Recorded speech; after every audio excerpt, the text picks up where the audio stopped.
You told yourself you were done. You deleted the chat. You stopped sending messages. Maybe you even unfollowed them. Then one quiet night, your thumb types their name anyway. You open the profile. You look at the newest photo. You check who liked it. You notice a new follower. You wonder whether that person means something. Then you close the app and feel worse than you did 5 minutes ago. So why do you keep checking something that rarely makes you feel better? The first clue is that checking can feel like contact without actually making contact. You do not have to text them.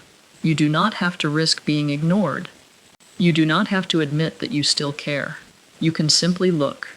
And for a few seconds, looking gives you something the breakup took away. It gives you information. After a relationship ends, information becomes strangely valuable. You no longer know what they are doing. You do not know who they are talking to. You do not know whether they miss you.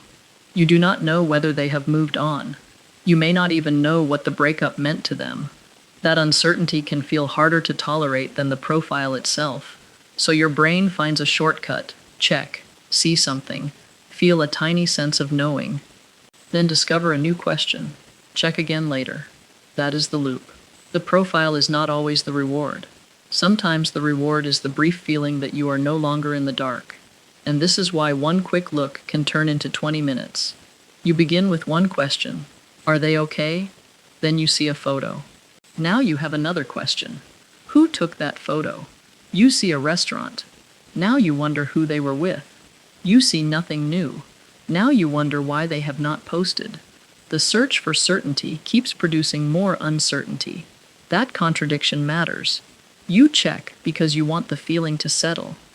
But the information you find is usually incomplete. A social media profile gives you fragments, not answers. It can show you a smile. It cannot tell you what the smile means. It can show you a new person in the background. It cannot tell you what that relationship is. It can show you that they went somewhere without you. It cannot tell you whether they thought about you once that day. Yet your mind is very good at turning fragments into stories. And after a breakup, those stories can carry emotional weight.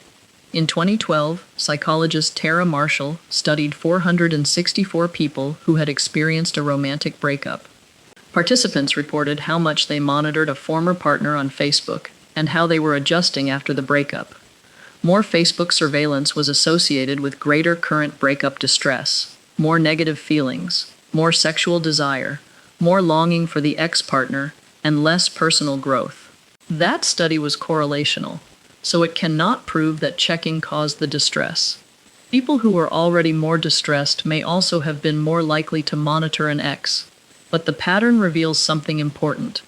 The behavior people use to feel more informed can exist alongside the very feelings they are trying to escape. And that makes the loop easy to misunderstand. You may tell yourself that you are checking because you are curious. Sometimes you are. But curiosity is not always the whole question. Try noticing what you want the profile to tell you before you open it. Do you want to know whether they are dating someone? Do you want proof that they are unhappy without you? Do you want evidence that they regret leaving? Do you want to see whether they still wear the shirt you gave them? Do you want to know whether you were replaceable? Do you want reassurance that what happened between you mattered? Those are very different questions from what did they post today, and the profile usually cannot answer the deeper ones. This is the second clue. You may be using visible information to solve an invisible emotional question. The page says they went to a concert. Your real question might be, have they forgotten me? The page says they followed someone new. Your real question might be, was I not enough? The page says they look happy. Your real question might be, did the breakup hurt them at all? Once you see that difference, the checking behavior starts to make more sense. You are not necessarily looking for content. You may be looking for a verdict, and social media is terrible at delivering verdicts. It is built from selected moments. It shows activity without context. It shows connection without explaining closeness. It shows timing without explaining meaning. That makes it an unusually fertile place for interpretation. One small clue can reopen a whole internal conversation. Another study looked directly at why people monitor former partners after breakups. In 2015, Jesse Fox and Robert Tokunaga surveyed 431 people who had experienced a breakup within the previous year and whose former partner was also on Facebook. They found that emotional distress after the breakup predicted online monitoring of the former partner. The link was especially strong immediately after the breakup for people who had not initiated the breakup. Monitoring soon after the breakup was also related to monitoring later. Again, this does not mean every person who checks an ex has an attachment problem or a clinical condition. It does show that distress and digital monitoring can become closely connected after a relationship ends. And that connection explains another strange feature of the habit. The urge often appears when you feel something, not when you genuinely need information. You feel lonely. You check. You hear your old song. You check. You pass the restaurant you used to visit together. You check. You have a good day and suddenly wonder whether they are having a better one. You check. You wake up at 2 in the morning with no new information at all. You check. The trigger is emotional. The action is digital. That can hide what is actually happening. Your hand appears to be looking for a profile. Your nervous system may be looking for a change in feeling. Sometimes the check creates relief. They have not posted anything. Nothing threatening appeared. For a moment, you can relax. Sometimes the check creates pain. They posted with someone new. Now your stomach drops. Sometimes it creates both. You finally know something, but what you know hurts. Either way, the profile becomes emotionally important. It begins to function like a small door back into the relationship. You are no longer together, but the door is still unlocked. You can enter their digital life whenever the urge arrives. That is historically unusual. Before social media, many breakups naturally reduced access to everyday details. Now a relationship can end while a stream of tiny updates continues. You may lose the relationship without fully losing exposure to the person. That difference can make emotional separation more complicated. There is also another layer that has less to do with them and more to do with you. Romantic relationships can become woven into how people understand themselves. You may share routines. You may share friends. You may share weekend plans. You may imagine a future using the word we. When the relationship ends, some of that structure disappears too. In 2010, Erica Slaughter, Wendy Gardner, and Eli Finkel examined how romantic breakups relate to the self-concept. Across their studies, breakups were associated with changes in how people described themselves and with reduced self-concept clarity. Lower self-concept clarity was also linked with greater emotional distress after the breakup. This does not mean every breakup causes an identity crisis, but it helps explain why checking an ex can sometimes feel like checking more than another person. You may also be checking an old version of your own life. Their profile contains places you went together. It contains friends you once shared. It contains music, restaurants, jokes, and routines that used to belong to a joint story. So when you look at them, part of what you are looking at may be a former version of yourself. That can make the habit surprisingly difficult to stop. Deleting a shortcut does not instantly rebuild an identity. Unfollowing a person does not instantly answer who you are without the relationship.